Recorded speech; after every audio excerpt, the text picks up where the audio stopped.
Your bikes can easily be positioned and secured on the BMW roof-mounted bike rack. Frame protectors to cushion the frames of carbon fiber bicycles in the retaining arm or adapter wheel holders for the wider tyres of fat bikes are available as optional additional parts. Turn the retaining arm upwards and position your bike onto the bike rack, placing both tyres straight on the rails. Place the claw around the lower frame tube of the bike. Ensure that the retaining arm is at an angle of 90 degrees to the frame tube and that it is in the centre of the holder. Turn the fastening wheel clockwise to fix the bike frame until you hear an audible click.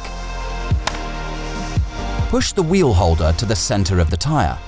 Tie the toothed belt over the tyre between two spokes and slide it through the buckle. Move the lever on the buckle up and down to tension the toothed belt.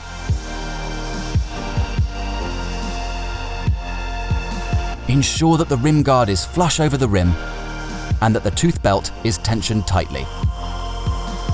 Close the lock on the fastening wheel. Depending on the width of your BMW's roof and the roof carrier bars, you can mount up to 4 bike racks onto a BMW roof carrier.